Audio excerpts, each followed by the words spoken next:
kasih masih bersama kami di Indahnya Ramadan bersama Ustadz Abdul Somad dan sahabat. Sekarang kita masuk ke sesi tanya jawab dan kita udah bersama dengan Jamaah International Islamic Education Council. Mungkin ada yang mau bertanya di sini sama Ustadz? Waduh, Masya Allah, semangat sekali. Saya bingung, mungkin dari yang terdekat kali ya, mohon izin. Silakan dengan siapa, Pak? Assalamualaikum warahmatullahi wabarakatuh. Waalaikumsalam warahmatullahi. Ada sebagian masyarakat kita tidak menutup kemungkinan di keluarga saya. Kalau sahur itu bangunnya pagi sekali, Ustaz, jam 2. Setelah sahur mungkin kurang lebih 1 jam tidur lagi. Nah itu bagaimana cara pandang Islam menyikapi mungkin khususnya di keluarga saya, umumnya di masyarakat kita mungkin pada umumnya masih ada. Itu aja Mas Ustaz. Assalamualaikum warahmatullahi wabarakatuh. Maaf, dengan Bapak siapa tadi Pak? Eko Ardianto. Oke, siap.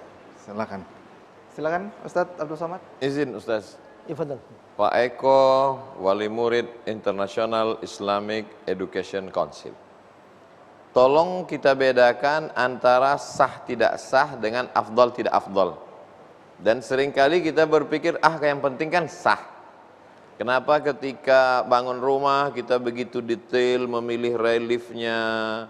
Ketika kendaraan kita begitu detail melihat outdoor, indoornya. Kenapa ketika perhiasan kita begitu detail melihat ukirannya.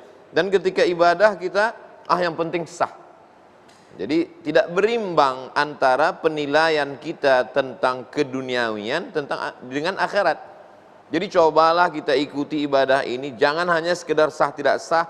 Ini kan yang wajib, ini sunat. Kita ikuti detail kalau mau mendapatkan cinta Nabi SAW dan kita mencintai agama ini. Untuk bersahur itu dianjurkan untuk takhir di akhir-akhir. Bahwa bangun malam untuk tahajud silakan. Tapi kemudian untuk sahurnya, maka ketika Sayyidina Anas bin Malik ditanya, bagaimana? Anas bin Malik di rumah Nabi 10 tahun. Khadimtun Nabiyya 10 sinin. Ketika ditanya, kamu bersahur dengan Nabi wahai Anas? Ya, saya tidur di rumah Nabi, saya makan sahur dengan Nabi. Berhentinya makan sahur itu menjelang menuju azan, karena waktu itu belum ada jam, belum ada menit, kata beliau kira-kira 50 ayat. Itulah makanya di tempat kita ada imsak. Imsak itu yang diatur di masjid 10 menit menjelang azan, ada imsak sejenak. Itu diambil dari hadis. Itu bukan akal-akalan ulama Nusantara dari Indonesia. Itu diambil. Jadi bagusnya kita memang makan sahur di akhir-akhir sampai kemudian dikira-kira 50 ayat menjelang azan subuh, berhenti, gosok gigi, itu afdal. Di situ kita dapat manfaat membiasakan bangun malam, manfaat kekuatan fisik tubuh. Dan kalau orang sahurnya di awal, dijamin nanti dia sholat subuhnya terlambat. Tapi kalau dia sahur di akhir itu, insya Allah dia akan sholat subuh berjamaah. Apalagi di masjid-masjid kita ada kultum kajian, duduk sejenak baca Quran, berzikir, sholat sunat isyraq. Banyak manfaat. Demikian Pak. Berarti sesuai dengan yang disampaikan sama Ustadz Amir juga tadi ya, Ustadz, supaya ibadahnya juga dapat gitu, bukan cuma sekedar menghilangkan lapar atau mempersiapkan dirinya. Oke, Masya Allah, semoga bisa menjawab Pak Eko. Berikutnya ada yang mau bertanya lagi, tadi banyak, saya bingung nih mau milih nih, gimana nih? Oke, yang agak jauh sekarang ya, mohon izin, silakan Pak. Dengan siapa Pak? Assalamualaikum warahmatullahi wabarakatuh. Waalaikumsalam. Ya. Bismillahirrahmanirrahim. Assalamualaikum warahmatullahi wabarakatuh. Waalaikumsalam warahmatullahi wabarakatuh. Ya, tadi disebutkan di awal oleh Ustadz Abdul Somad, begitupun dengan Ustadz Amir Faisal, bahwasanya puasa ini merupakan undangan dari Allah. Ya ayyuhalladzina amanu, wahai orang-orang yang beriman. Maka dari syarat sah puasa tadi itu disampaikan ada 4. Yang pertama adalah sebagai muslim atau Islam, yang kedua balik, yang ketiga berakal, dan yang keempat mampu. Dan bagaimana jika ada seorang muslim, dia 4-empatnya mencukupi dari syarat sah puasa tersebut, dia muslim, dia akil, dia balik dan mampu, tapi tidak berpuasa. Sengaja tidak berpuasa, apakah ada ganjaran atau hukuman di dunia maupun di akhirat? Karena banyak sekali kita lihat, apalagi di 5 hari terakhir puasa dari tanggal 25-nya atau 26 sampai menjelang Lebaran itu banyak sekali orang yang sengaja tidak berpuasa. Apakah ada hukuman dari Allah Subhanahu Oke, wa taala? ya, Terima siap. kasih. Assalamualaikum warahmatullahi Waalaikumsalam wabarakatuh. warahmatullahi wabarakatuh. Tadi kalau emang syarat puasa syarat sah puasa sudah disampaikan, kalau syarat sah kenalan abis ngucapin salam namanya dulu disebut dong, Pak. Oh iya, mohon maaf, perkenalkan nama saya Pepri Hamdan Daulay. Oke, Masya Allah. Terima kasih Pak Pepri. Siap. Ustadz Amir mungkin mau menjawab, silakan Ustadz. Bapak Pepri Hamdan Daulay, terima kasih atas pertanyaannya. Apakah ada hukuman orang yang tidak berpuasa? Hukumannya ya dosa besar ketika dia tanpa alasan, tanpa uzur. Dan ibadah puasa ini uzurnya itu definitif. Allah memberitahukan, "Faman kana minkum maridun aw ala safar fa'iddatum min ayamin ukhra." Ada seorang sakit, ya, dia sakitnya benar-benar sakit, ya, Bapak Ibu rahimakumullah. Bukan seperti seorang teman, kamu kenapa nggak berpuasa? Ini tadi kesandung saya. Nah itu biasa, ya. Memang dia sakit, tidak mampu untuk melaksanakan puasa. Misalnya dia harus diinfus dan sebagainya. Memang sudah parah. Maka dia benar-benar dibolehkan oleh Allah untuk tidak berpuasa. Kemudian juga safar. Mungkin ada yang berkata, Pak Ustadz saya ke Jepang nggak capek kok. Saya aman-aman aja Pak Ustadz. Saya kuat berpuasa, nggak apa-apa gitu. Tapi kenapa kok Allah membolehkan bagi seorang musafir untuk membatalkan puasanya? Nah, Nabi kalau diberi rukhsah oleh Allah, diberi keringanan oleh Allah, Nabi memilih yang lebih mudah. Jadi kullama khuyira baina syai'ain ikhtara aisarahuma. Nabi setiap diberi dua pilihan, maka Nabi memilih yang lebih mudah. Sekalipun mungkin dia tidak capek. Nah, silahkan, boleh dia melanjutkan puasanya, nggak apa-apa. Tapi juga dia mengambil rukhsah, itu termasuk yang kata Ustaz Abdul Somad, dia ada al-afdaliyah. Dia mengikuti aturan yang sudah Allah berikan. Dan itu lebih baik.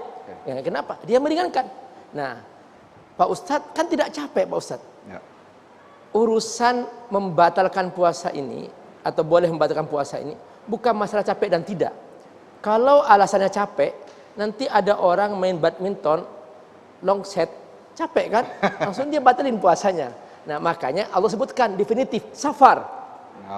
Awal safar. Ya. Terus yang ketiga, karena dia memang tua sekali dan tidak sanggup berpuasa. Wa 'alal ladzina yutiqunahu fidyatun ta'amu miskin. Ya. Maka dia hanya bisa mengambil fidyah.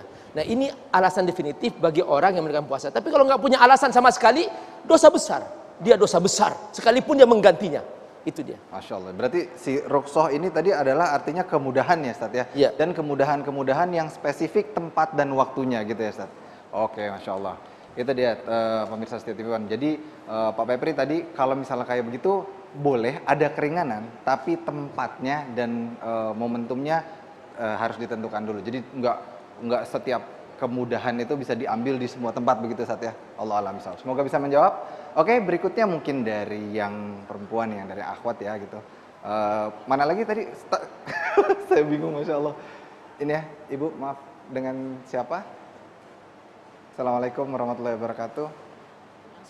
Ya. Bismillahirrahmanirrahim. Assalamualaikum warahmatullahi wabarakatuh. Waalaikumsalam.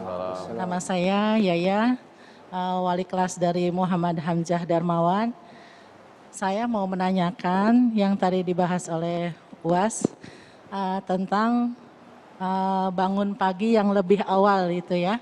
Sedangkan kan yang bagusnya itu makan sahurnya di akhir, udah mau dekat-dekat imsak ya.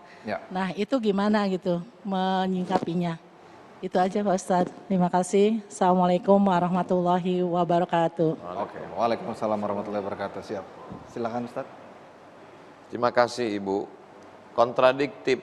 Ustadz mengatakan bangun paginya di awal, tapi kemudian sahurnya di akhir. Gimana mau bangun jam 2, sahurnya jam 3.30. Jadi malam itu diawali menghitung waktu afdal tahajud untuk bangun malam itu dari Isya. Jadi kalau kami di Sumatera Isya-nya jam 8, subuhnya jam 5, maka berarti antara Isya ke subuh 9 jam. 9, 10, 11, 12, 1, 2, 3, 4, 5. Mana waktu yang afdal? Waktu yang afdal adalah 3 yang di tengah ini. 9, 10, 11, yang afdal 12, 1, 2. Inilah yang disebut dengan waktu sepertiga malam yang afdal untuk bangun untuk tahajud. Dia bangun tahajud, setelah itu kemudian selesai tahajud, witir, berzikir, baca Quran, lalu kemudian dia tidur. Setelah tidur, lalu bangun lagi untuk makan sahur. Kenapa ibadah ini berkualitas? Karena al-jaza' ala qadril amal, balasan berimbang dengan kadar kesulitan. Jadi kesulitan dia menghadapi dua. Pertama, kesulitan untuk bangun tahajud, wa minal laili fatahajjad. Yang kedua adalah kesulitan untuk bangun lagi sahur. Di situ dia memang betul-betul. Jadi madrasah Ramadan, pendidikan Ramadan adalah pendidikan orang untuk konsisten, on time, tepat waktu, mengikuti aturan Allah SWT, bukan mengikuti selera dia. Jadi kalau mau ringan-ringannya aja, ya nantilah bangun malam jam 2 sekaligus sahur. Atau yang paling ringan lagi adalah habis tarawih langsung sahur, nanti bangunnya kira-kira udah mau berangkat ke kantor. Nah, ini na'udzubillah. Jadi ini semua proses pembentukan diri. Demikian, wallahu a'lam bishawab. Masya Allah, wah kita dapat banyak banget nih Bu ya, semoga bisa menjawab ya. Oke, pemirsa, tanpa terasa ini kita sudah hampir di penghujung acara. Jadi mungkin nih mumpung nih Ustadz, mumpung di awal Ramadan gitu. Mohon doanya Ustadz untuk mengawali Ramadan ini sehingga kita bisa memaksimalkan amalan-amalan kita di bulan Ramadan. Silakan Ustadz Abu Somad. Astaghfirullahaladzim, astaghfirullahaladzim, astaghfirullahaladzim, alladzi la ilaha illa huwal hayyul qayyum wa atubu ilaih. A'udzu billahi minasyaitonir rajim. Bismillahirrahmanirrahim. Alhamdulillahi rabbil alamin. Wassalatu wassalamu ala asyrafil anbiya'i wal mursalin wa ala alihi wa sahbihi ajma'in. Allahumma innaka 'afuwun, engkau maha pemaaf. Tuhibbul 'afwa, engkau cinta kepada maaf ya Allah. Fa'fu 'anna, maafkanlah segala silap salah dan dosa kami. Allahumma qawwi imanana, kuatkan iman kami supaya kami senantiasa istiqamah mengisi Ramadan ini. Wa sahhi ajsadana, sehatkan badan kami supaya kami dapat beramal beribadah dengan tenang ya Allah. Allahumma ja'alna minal mukhlasin, jadikan kami orang beramal ikhlas hanya mencari ridhamu. Waffiqna lima tuhibbuhu wa tardah, tanamkan dalam hati kami ridhamu, taufikmu agar kami beramal hanya mencari cintamu ya Allah. Rabbana atina fid dunya hasanah wa fil akhirati hasanatan wa qina adzaban nar. Wa sallallahu ala sayyidina Muhammad wa ala alihi wa sahbihi wa sallam walhamdulillahi rabbil alamin. Amin, amin ya rabbal alamin. Insyaallah jazakumullah khair Ustaz Abu Somad, Ustaz Amir Faisal untuk waktu dan ilmunya. Semoga bisa menjadi asbab turunnya rahmat Allah buat Ustaz sekeluarga. Terima kasih buat audiens, buat pemirsa di rumah sekalian juga. Jangan kemana-mana, kita ketemu lagi besok insya Allah di indahnya Ramadan bersama UAS dan sahabat di jam yang sama waktu sahur. Nah jadi teman-teman hari ini yuk bismillahirrahmanirrahim kita luruskan niat supaya mulai hari ini ibadah Ramadan kita bisa kita maksimalkan sampai di penghujung Ramadan. Amin, amin ya rabbal alamin. Kami pamit undur diri, mohon maaf lahir batin, sampai ketemu lagi. Wassalamualaikum warahmatullahi wabarakatuh. Waalaikumsalam.